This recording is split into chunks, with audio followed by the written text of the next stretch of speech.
PPE kits, overalls like this one here, gloves, masks, hand sanitizers, and government financial aid are some of the things that have helped us health-wise and financially throughout the coronavirus pandemic.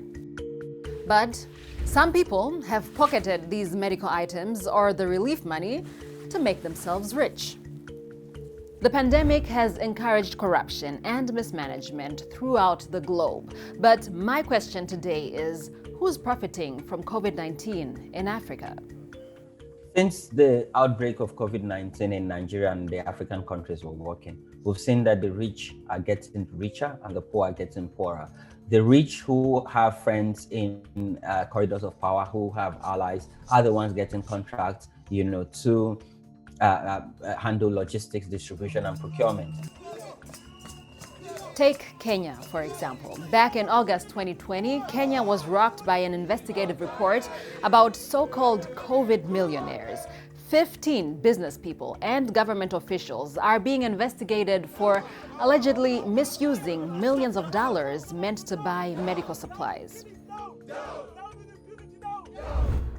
In Zimbabwe, Health Minister Obadiah Moyo was fired after being involved in a corrupt multi-million-dollar deal awarded to a foreign company to provide anti-COVID drugs and protective equipment.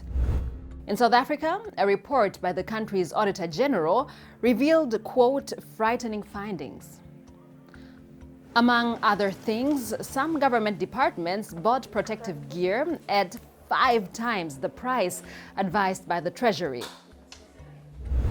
In Nigeria, corrupt politicians even held back food aid aimed for those who've been hardest hit by the crisis. We saw where COVID relief materials, so rice, grain, Indomie, were stored in the warehouse, and the politicians were waiting for political campaign season. They went further to rebrand COVID-19 relief materials and put in their names and their pictures. Hamzat's campaign managed to keep track of more than $500 million in 7 African countries to see what it was planned for and how it is being used. It's money from donors, grants, or from the government's budget. Still, many questions about where and how the money is being spent often go unanswered by those in charge. Private donation was made to the FCT administration under the President Muhammadu Buhari's cabinet, where these resources was meant to provide palliative, provide testing kits, and also support frontline health workers. So first, we asked the minister of the FCT, there's a city center, is he utilizing this money? And he was mute about it. So till date, he has not given public knowledge or expenditure of how he has utilized this money. So why does the pandemic open doors to corruption so wide? Economists believe one reason is a lack of checks and balances in these extraordinary times. People take advantage of the fact that the pandemic is more or less like a security situation. So it is easy for a public officer to say, yeah, this is a security situation, is an emergency situation, so we need to take decisions without recourse to the law. That has been the problem. Another thing that encourages mismanagement of resources is the fact that those involved often don't have to fear legal consequences. In the case of the Kenyan COVID millionaires, there's criticism that the investigations that started in August 2020 are taking way too long.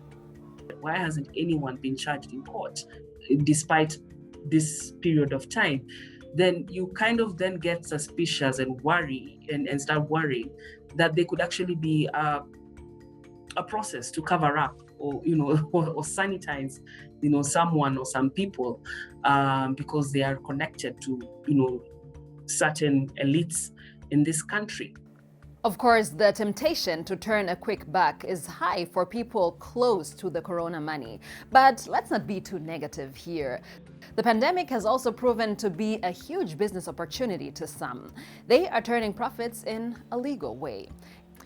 In Africa, smart business owners have grabbed opportunities offered by the pandemic, sometimes in not so obvious branches, like yoga.